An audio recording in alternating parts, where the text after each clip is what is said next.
Right, this looks about ready. The best way to find out if your chicken's ready is to find the thickest part of the meat. Usually it's near a bone, and you poke it with a knife or a fork, and if the juices run clear, there's no pink, no sign of any blood whatsoever, that's how you know your chicken is roasted. If I was to cut that out now, all the juice would run out of it and you'd have really dry chicken. We're going to cover it with some foil and a tea towel so it stays warm, and you leave it to rest before you carve it, and it will be the most juiciest, delicious chicken you've ever eaten, I promise.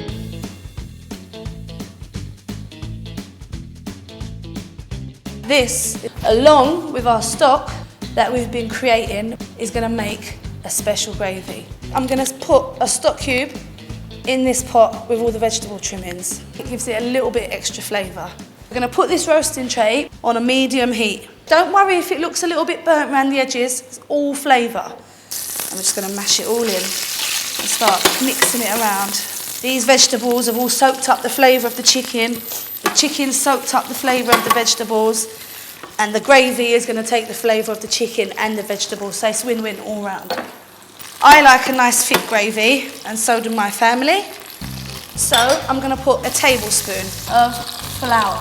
This is what's going to make your gravy nice and thick and rich. So we're going to cook this for a minute or so. This looks like a mess, doesn't it? Don't be fooled.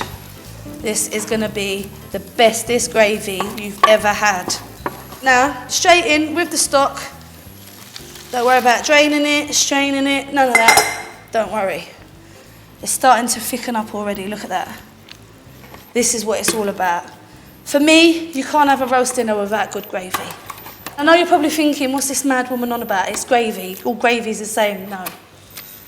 This gravy has got every single element of your roast in the gravy. How bad is that? We're going to drain this off now because obviously you don't want chunks of roasted vegetables or peelings on your dinner. Back over the pot that we did the stock in. We don't want to waste this. This is like liquid gold.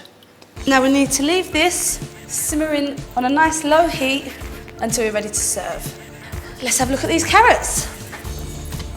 They look great. It's cooked, but it's holding its shape. Beautiful. Chicken's been resting for 20 minutes. Let's have a look. I'm going to pour that straight into the gravy. Just a little extra touch. Give it a little mix. At home, we just cut it and go. So this is how I do it. You can just follow the joints. The bones are all there lined up, and if it's cooked enough and rested enough, it will just come off anyway. It won't be so difficult. Usually the kids come in the kitchen and nick a wing. I used to do the same thing when I was little, so I let them get away with it, and then they usually have the wings while they're waiting. On the breast of the bird, you'll see the bone runs all the way down. So you want to go just to the side of that. It might look a bit of a mess, but that's what home cooking's all about. It doesn't have to be all fancy pants. There we go, and there's one breast. Everyone gets a bit of skin, everyone gets a bit of chicken, everyone's happy. Let's plate up. I've got some frozen peas, chucked them in some salted boiling water for 2 minutes, strain them through a colander, little knob of butter on top if you like, you don't have to, and some mash. If you want to know how to make my perfect version of a basic mash and lots of other different types of mash as well, just click this link and you'll find out how. The difference between breast and leg meat is the breast is the white meat, the leg and the thigh and the wings, they're a bit more darker, but they tend to have a lot more flavour. Nice dollop of mash. I think you'll do a great job. It never fails. You'll make it all the time. Your mother-in-law will finally love you, and everything will be right with the world.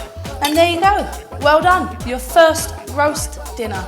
Told you could do it, didn't I?